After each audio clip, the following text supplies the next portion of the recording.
people that know me have my real estate email address.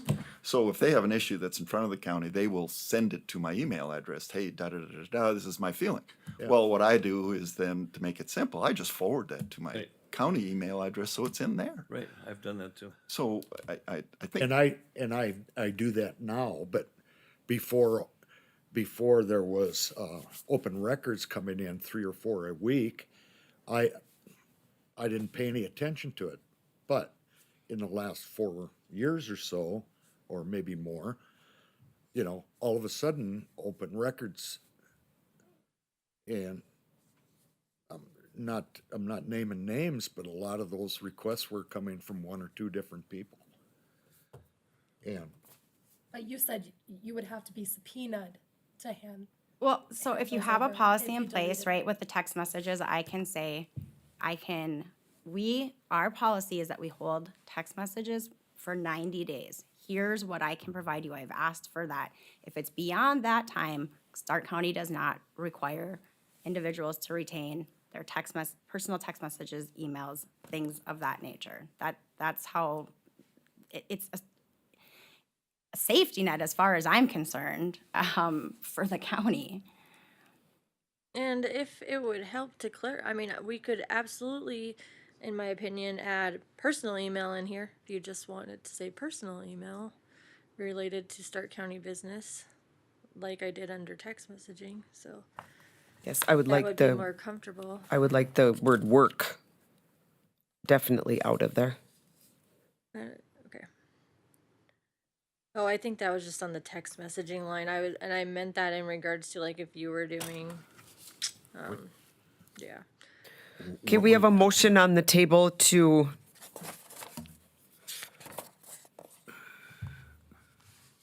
go for 180 days. Was that your motion, Neil? subject to amendment, yep. Subject to amendment, okay. And did we have a second on that? Mr. I second it.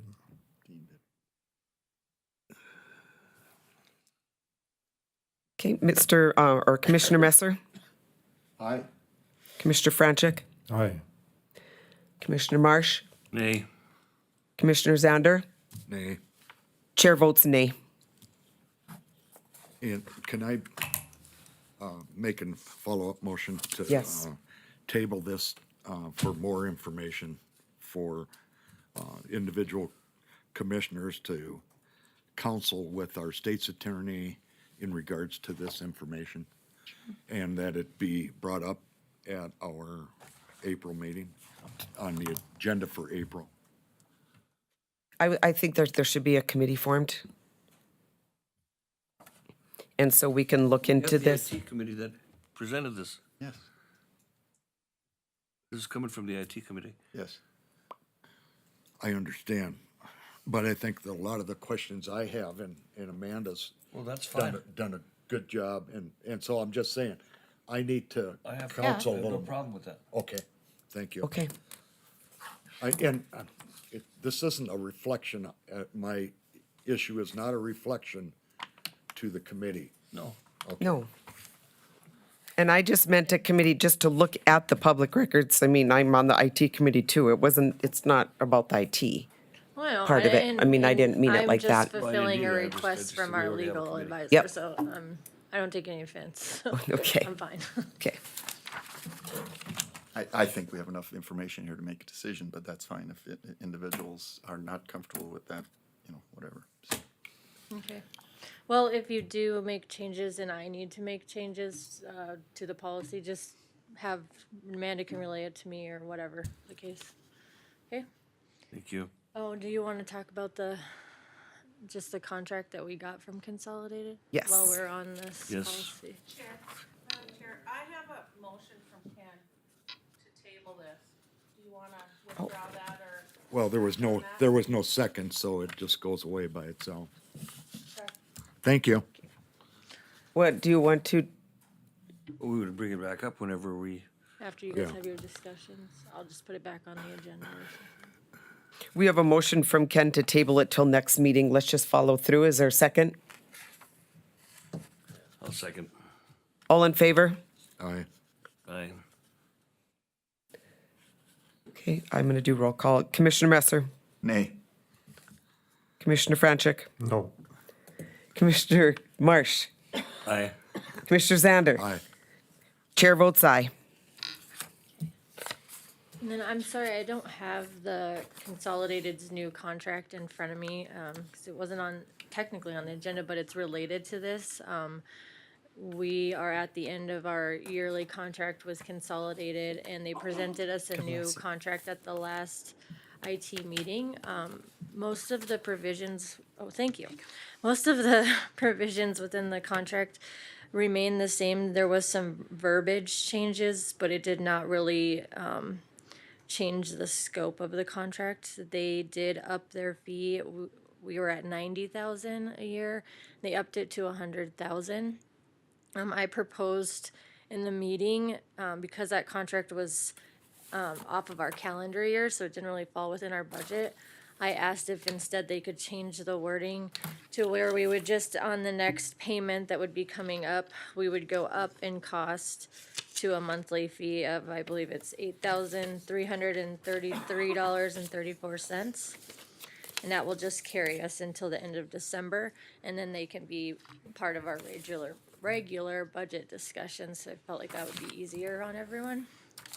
And the other things that they added to exclusions of not being part of that contract were equipment disposal, which we've been in talks in the IT committee to do that through Indy Shred. And then open records requests, like Mrs. Arthot said, they would be charging that at a hourly labor rate, and that is $109 an hour.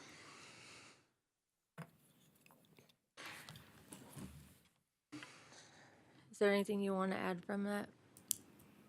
I thought that was a very good recommendation from Shauna to implement it like she did, so then we didn't have this coming up every year here and there out of the budget. Yeah. So to change it like this, so they are in the budget, Felt like In it would be September, October. cleaner and easier. Yes. So we're not amending. Do you need good move? I just want to, I know when we had the contract last year, we'd made just a little bit of verbiage change, and I want to make sure it's reflected in that. I haven't seen it yet, so if you Okay. do make a motion to accept it, will you just accept it upon my approval or looking at it? I just want to make sure that verbiage we agreed to on the last contract is in this one. That sounds good. I make a motion that we accept it with our state's attorney's approval. I'll second that. Any discussion?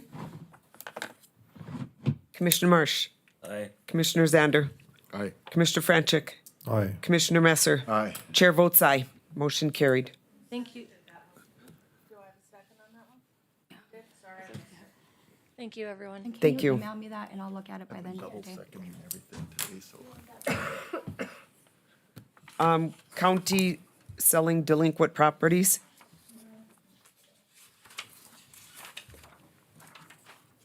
Okay. I added that to the agenda because I've had some discussions with Amanda with the delinquent properties from last year that didn't sell.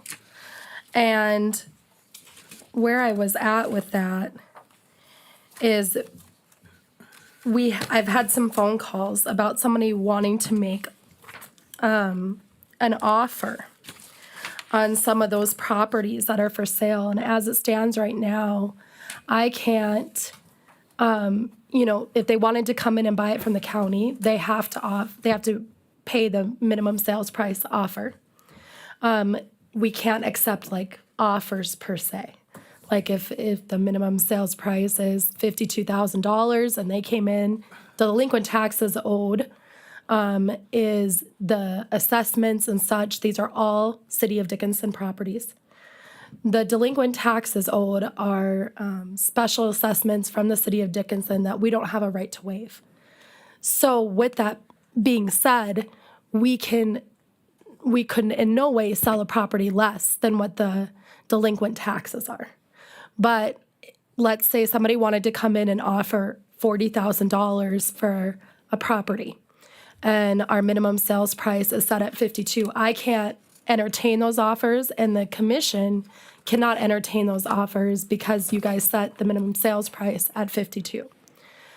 So what I know that the discussions I've had with Amanda when it comes with this is we did make an offer to the city of Dickinson and then it was re-indacted. My offer to the city of Dickinson is all those delinquent taxes that are owed to the city of Dickinson. So I would just like the county to personally let them have them, and then they can take care of them if they want them at a low price, because we can't keep the excess proceeds anyways anymore. I know that we had made an offer and then it was re-indacted by Amanda for these properties. We were going to sell them to the city of Dickinson, which a lot of counties do for $1. Because we can't keep the excess proceeds anyways. But it was taken back. And now when I had this discussion with Amanda, I think it would be good for the commission to kind of decide we need to offer them back to the city at a price that the city would be comfortable with. I know, Neil, you're shaking your head over there. This is what me and Amanda discussed, and this is what her letter that was sent out talked about. Okay, so you're right. On the top one, 52,000, if somebody came in and offered $51,999 by statute, we are required to reject that bid. We can only reestablish prices. Used to be once a year, and then Amanda and I worked on the bill so you can do that, but you still have to readjust the price. You still have to give notice, and you still have to publish it in order to reduce the price. The other point that you bring up and is the problem with the state statute and regarding crediting back previous ownership. If you do in fact sell the property for more than what it's going is it doesn't take a look at the whole picture, and it's a flawed system with the legislature. We could have 10 properties out there. The one in Richardton's a classic example. We had $3,000 or $4,000 in delinquent taxes. We put a fair market value on it at $9,000, but we found asbestos, so we had to go pay $18,000 to get the asbestos removed. And then, because we had the minimum sales price there, we sold it for $9,000. So we as a county lost $12,000 on that deal. And so the state statute that got put in place last session doesn't account. I mean, they're dealing with counties that have single properties, and it doesn't have any ability for us to do an offset. And so we just went through this. We established these prices in November, December, correct me if I'm wrong. And I think the answer should be, to point your question, is if someone calls in, whether it's an individual or someone who's dealing with a realtor, is that the only option is full price. Okay. At some point, if we give it back to the city, I mean, there's county dollars in there too.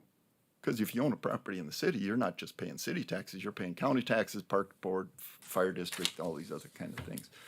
So I don't know, I disagree with the premise of giving it back to the city for $1. I know they have this abatement process that if it does sell, but it would be my wish that at the next session, we change this policy to make it local control, because now the state's dictating to us how we handle our delinquent properties and the establishment of price, and I think that's flat wrong.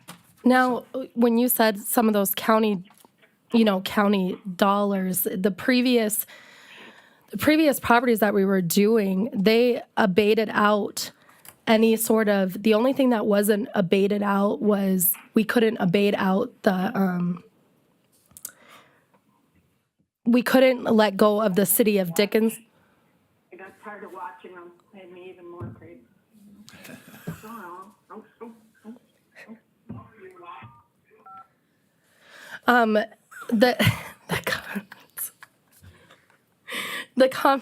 I'm sorry.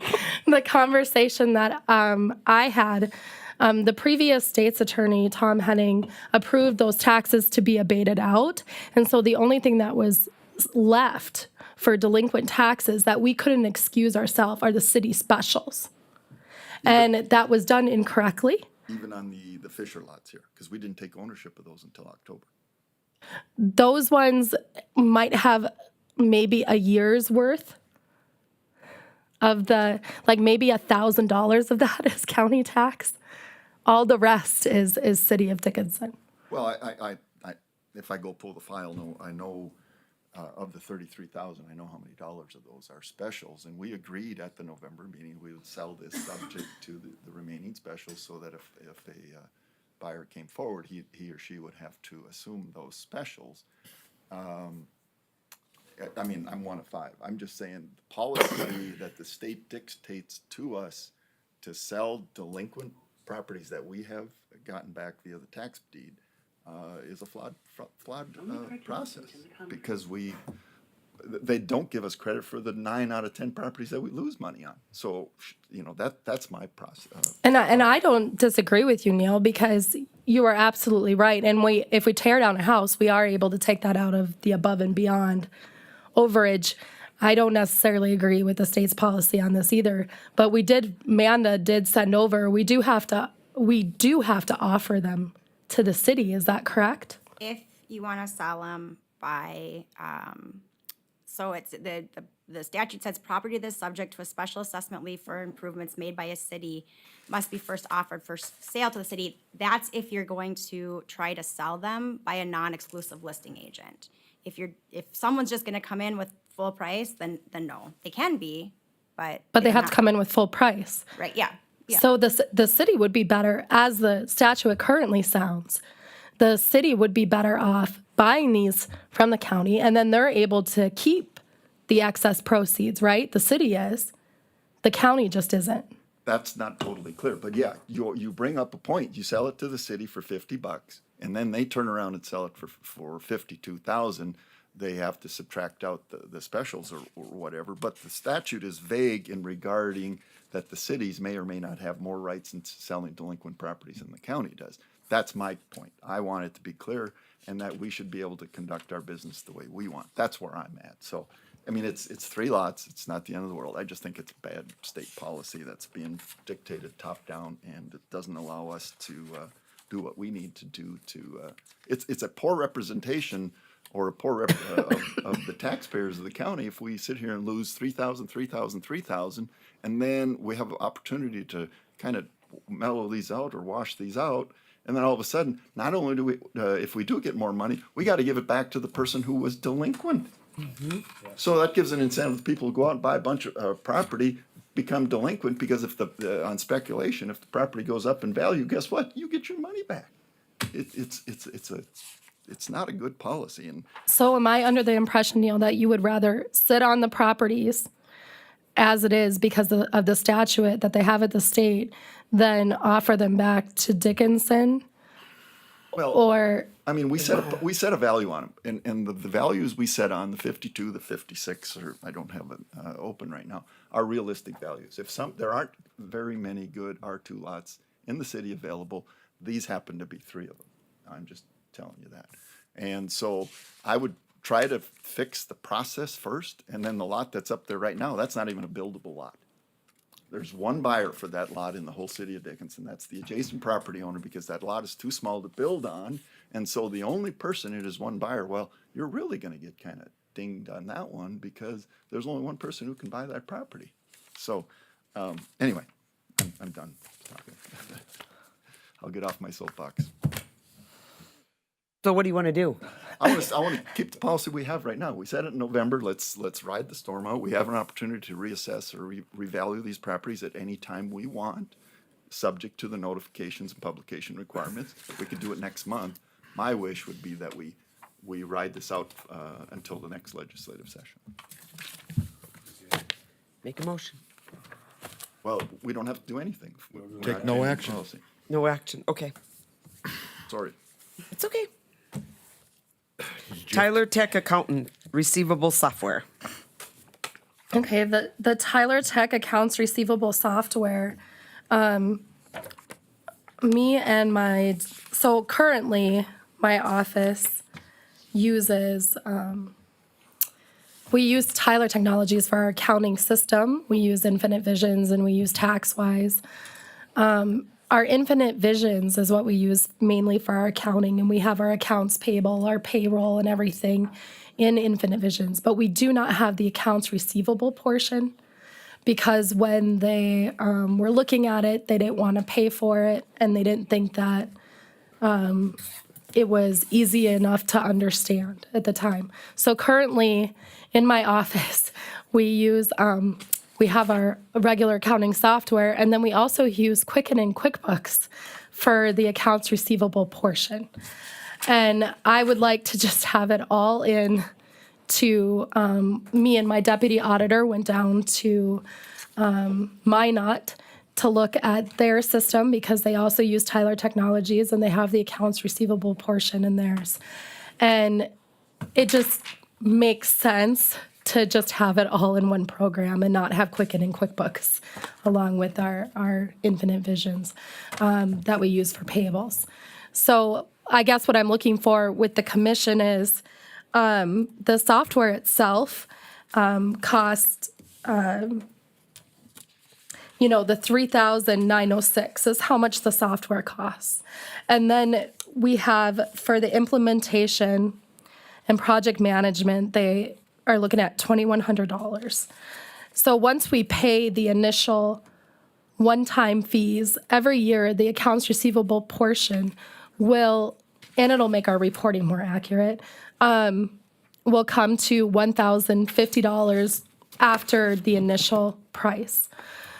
So with that being said, for this year, to get the accounts receivable up and going, pay for the software that we already, and get rid of QuickBooks and Quicken, we would be looking at $7,056. And then next year and the years after, it would be $1,050. It's just the initial install. So I'm looking from the commission of just cleaning up what we have and moving forward is an approval for the $7,056 to get it up and going this year. And I would make the suggestion out of, we still have 2020 CARES Act funding money available, and that would by far cover that amount without using anything else. And I'm just looking to get this approved so I can get it rolling forward. Do we have any extra IT, since this is kind of IT too with the accounts? Do we have anything in there? The only line that it could potentially come out of in IT is the reserve, which I guess I would rather just take it out of CARES Act funding because that funding is supposed to go back into the general anyways and not use up the reserve for IT in case you guys have anything else that comes up. Okay.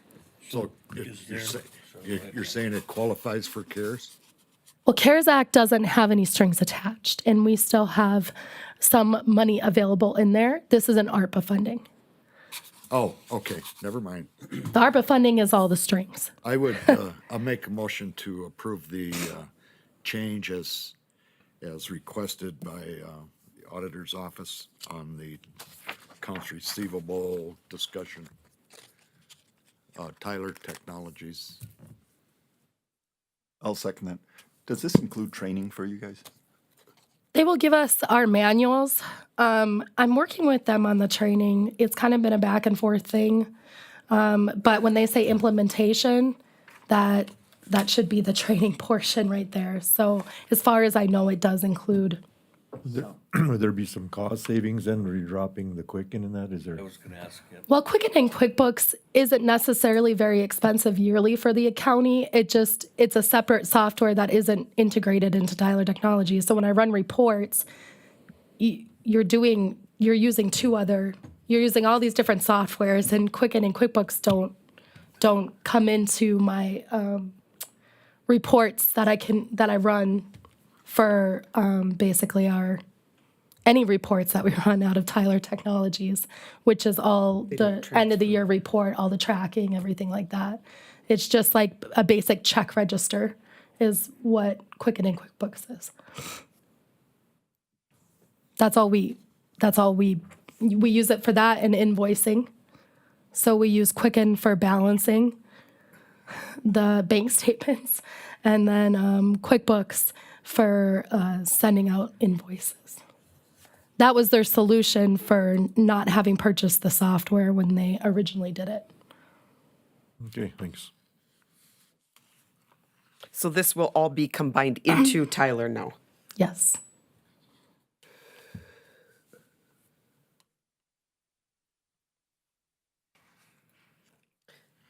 See, I had a motion on the table by Mr. Zander. Did I have a second? Yes. You, Mr. Messer. Okay. Follows some money, so will Mr. Zander. Aye. Mr. Messer. Aye. Commissioner Messer. Commissioner Franchuk. Aye. Commissioner Marsh. Miss Chair votes aye. And can we add that that will be paid out of the 2020 CARES Act funding? You're Yes. Good with that? Yep, Okay. yep. Just want to verify. So it's on record. Okay, you have one more thing, Karen, then you're done. No, I'm joking. I hope so. I can't talk. Auditor Treasurer closure, office closure March 3rd. Yep, I just wanted to put it out there that the reason why we're being closed, the Auditor Treasurer Office, is I have half my group from the Auditor's Office going on training for Wednesday and Thursday's all day, and then the other half goes Thursday and Friday. So all of us will be in election training on Thursday, and so our Auditor Office will be closed on Thursday. Is it just your office then? No, none of the other department? Yep, so when people come in, we're gonna change our voicemail to say that we're closed that day, but when people come in, our security is gonna ask them what they're here for, and if they're here for tax or anything like that, tax department or something like that, they can still, Natalie will still be here, Okay. just not the auditor office. I know a lot of times these other offices, you know, when it comes to election stuff, they're kind of helping you guys out off and on, so they don't need to go to this training. Actually, Mike is going to the equipment portion because he moves around our equipment a lot. But no, other than my office and Mike, and then I do the trainings for once we come back. Yep. Good, thank you. Yep. And then open records. I did that records request, right here, or open records. Oh, so we're good. And that's everything. Any other discussion? Madam Chairman, just a request at the mercy of the rest of the commission.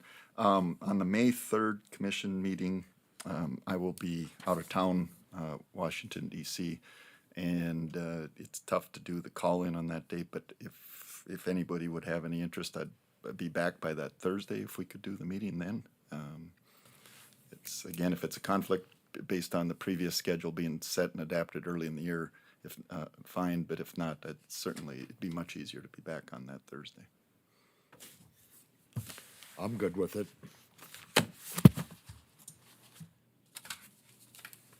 Just tell me where to be. Should that be on the 5th? Fifth.